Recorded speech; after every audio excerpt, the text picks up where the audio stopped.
Greetings, beautiful soul. My name is Samantha and I want to welcome you to Sacred Solaris. Firstly, before we dive into today's video, I'd love to invite you to subscribe to the channel. I'm really trying to grow my community here on YouTube and it helps out so much if you subscribe. So your support is so appreciated.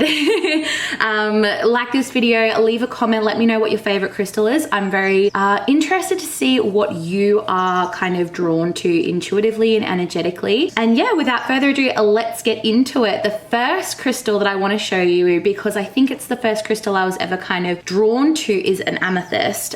And this is the girl that I would love to show you, my amethyst cluster. I love the like dreamy qualities that amethyst has, and this has been next to my bed for such a long time, this big piece. It's super shiny, super sparkly, and I just love everything about it. So it normally sits on the windowsill in my studio. Another piece that I love is this great, really dark, deep amethyst cluster. And yeah, I love that it's like really big points as well. So they're my two like amethyst clusters that I own. Okay, so next I want to show you the biggest crystal that I own, because I feel like I want to just show you, or I want to leave it a last. She deserves to shine. And that is my giant smoky citrine tower. So this crystal is so heavy, honestly. I don't even want to estimate how much it weighs, but it is so heavy. You can see the ripples of smoky quartz that are through the base, and then also the very point, the top of the crystal is smoky as well. This is natural citrine, so baked citrine, like artificial citrine. It's amethyst that gets heat treated. This is still it's a better example of like, that's the kind of yellow color. And then this is that natural citrine color. It has rainbows all through it. This crystal kind of goes between being in my studio and then being in my home. I do prefer it in my home though. Because the crystals in my studio, they do hairdressing half the week, so they do have to be around other people's energy. So I will sort of rotate all my crystals so they don't have to be, like they can be around me and my husband's energy and my pets. And then some are purely for down here. So I'd love to show you a crystal that I bought specifically to help with holding space for others and being, you know, around other people constantly. So I'll put this one down, my big girl. So I want to show you a crystal that I have all the time in my studio, and specifically to hold space for others. It is this big giant chunk of black tourmaline. So I bought this. Unfortunately, I have a really close friend whose husband passed, and when I went into the shop, I wanted to buy some crystals as a gift for her, just to help her energetically through such a turbulent time, especially like leading into funerals and things like that. There's a sea of energy and emotions coming from other people who are grieving, and I wanted her to have like her energetic boundaries up and just as many crystals as I could give for her. So a lot of rose quartz for those who also are wondering maybe about crystals for grief, but rose quartz to support our heart space. I'm going to hold up a chunk of rose quartz, that beautiful pink stone for our hearts, and then very energetically protective stones and very grounding like tourmaline and things that are really earthy. So this big boy I bought specifically to help her, and then also going forward to be in my studio, because a lot of people release, they have big emotional sort of yeah, just like people get emotional when they're talking about, I don't know, being in a hairdresser's. And when I do my psychic work, like I think it's important to have crystals that are very grounding and protective.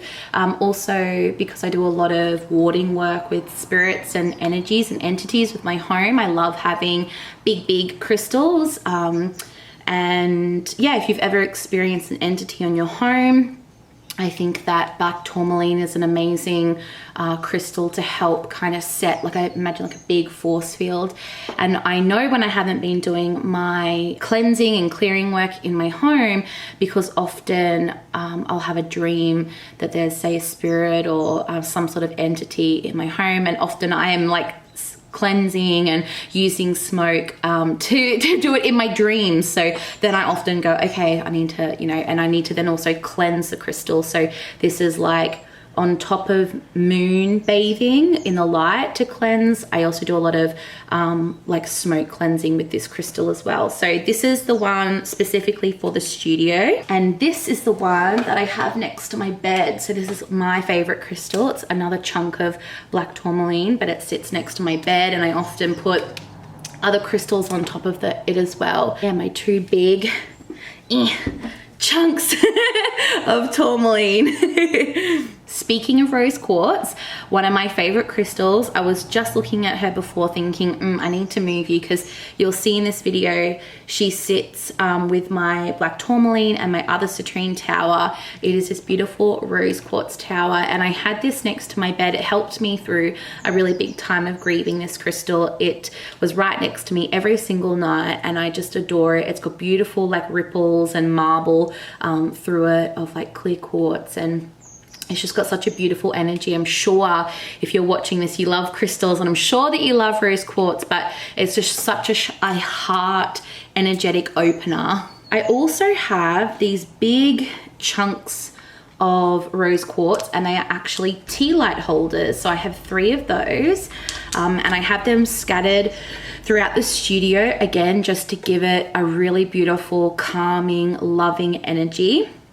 And I love the effect that they give when they're lit up. They just glow this beautiful pink kind of glow all throughout. So I guess I should show you this one. This is one of my favorite little citrine. It's not, I mean, look, I say little, it is huge. Like compared to a normal crystal point, these crystal points are massive, but I mean, need I remind you?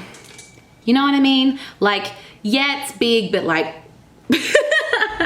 so this one is also a bit smoky. It has the smoky like down here, and it has heaps of rainbows all through it as well. So the 2 of these could be sisters. This is a little bit more smoky than this one. You can kind of see the color difference in them, but they really look like mama and baby crystals. This one is like a beautiful smoky amethyst, and it has just got like rainbows all throughout it. And I am planning on making this into like a necklace piece. So yeah, I'm gonna be transforming this very soon, because I love big chunky necklaces, if you can't tell. I actually bought this piece from an op shop, and it's all made of like stained wood, but I've added like an old skeleton key to it because I work a lot with Hecate, and you can't really see it, but yeah, I wear this when I'm calling her in and doing a lot of ritual work with her. And then this is my talisman piece that I wear as well. So yes, love myself a good chunky necklace. And I feel like this amethyst is going to make like a beautiful, because I don't use it very often, so I will use it if it's jewelry. So this is probably the most expensive crystal I've ever bought. It is a clear quartz cluster, and it is a record keeper, and it has like Lemurian markings on it, and it sits on my altar always. I use it for every reading that I do, all of my intuitive art and channeling. This crystal is with me. Speaking of clear quartz, I also have this Lemurian beautiful like wand almost of clear quartz. I adore this crystal. Its energy is so clear, and I do also use it a lot when I'm doing intuitive work because it's so easy to hold.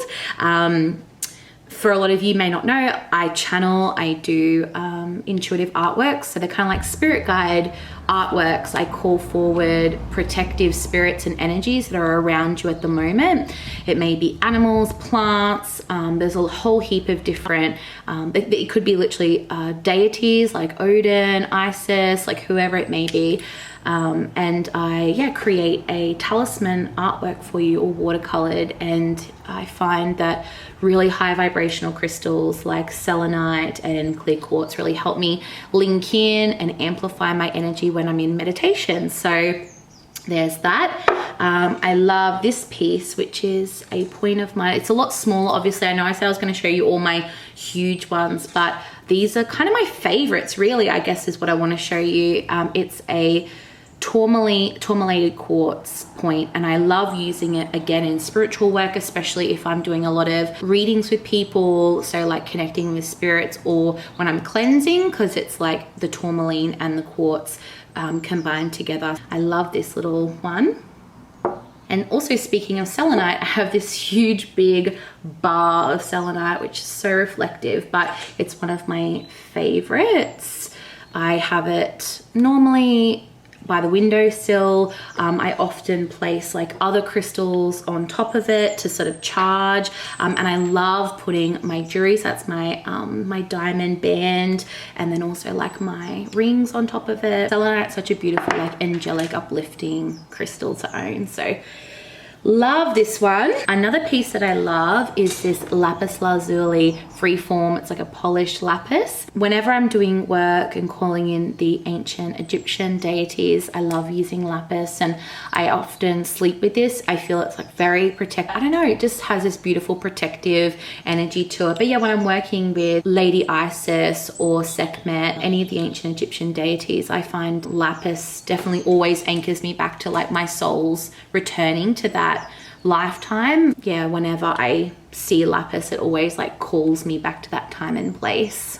This is one of my absolute favorite crystals, Tiger's Eye. This tower is so beautiful. It hasn't got the most steady base, so I have to be careful where I place it, but it's so large and long, and I wear a Tiger's Eye pendant nearly every day for just protecting my energy, empowering myself. I absolutely adore it. This is a cluster of clear quartz, and it's all drusied at the back. It is so stunning, but it's Lemurian, etched all along the sides, and I often have this on my altar or around in my sacred space. It's never sort of shoved in the corner. It's always like energetically where I am, where like there's a lot of hustle and bustle where I'm busy. So often when I'm doing readings, I'll place it on the desk where I'm working, and it just really helps uplift and tapping in and tuning into spirit. You probably get the theme here. I love energetically, you know, lifting crystals.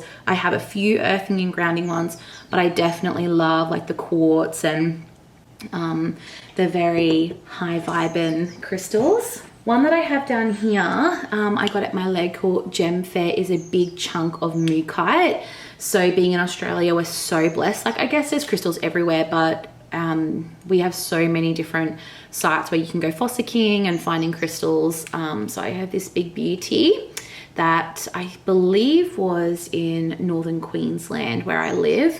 So I love this big piece, and I am going to the gem fair in November, so I'm gonna try and rope Callum into filming for me, because last time I had to like sneaky, it was so awkward, like sneaky film. So hopefully he can come with me and film me, and we can go around and show you my local gem fair, which would be really cool. And I really only have a few more to show you. This is a big candle holder. I also got at my gem fair. It's an amethyst. It's very light, but it has really big points compared to, say, my cluster. You know, it's got like the really little bits, and this has got the big chunks. This was so cheap. Shit. I literally paid, I think, only like $15 for this. It was so affordable, so that was really cool. I guess you can class these as crystals, but they are my big 14-inch clear quartz crystal singing bowls. They're very loud, so I don't know if this camera is going to be able to...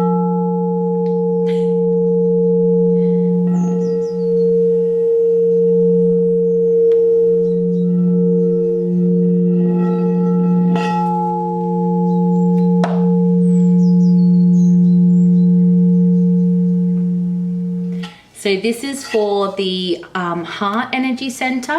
I also have one for the earthing center and your crown energy center. They're made, I think, of like 99% clear quartz sand. It's like spun like a centrifuge, and they create these beautiful big singing bowls. Like I said, it's 14 inches.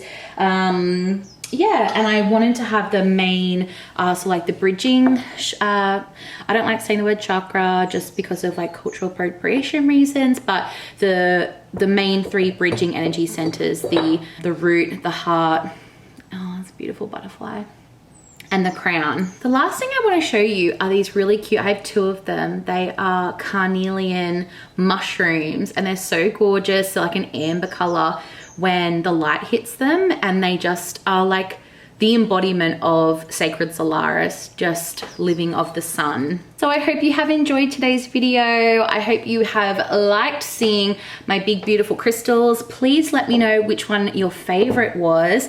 I definitely think I will be getting more as time goes on.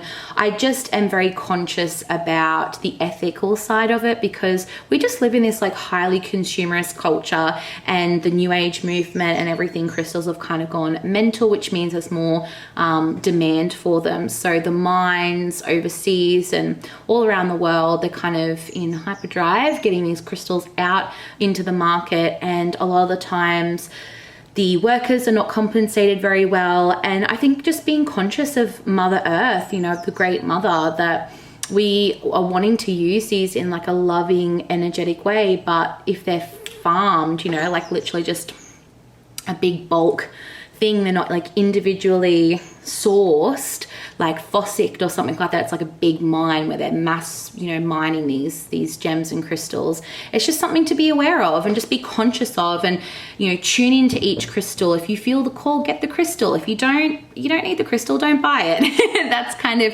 where I've been coming from, and giving some back to Mother Earth, and not always take. I'm very much looking at where I receive, but where I can give energetically back to Gaia. So anyway, great to see you here. I hope you have enjoyed. Like I said, please like, comment, subscribe, join my online community, and I'll see you in the next video. I post weekly here on YouTube, so make sure you check out my next video. See you, my loves.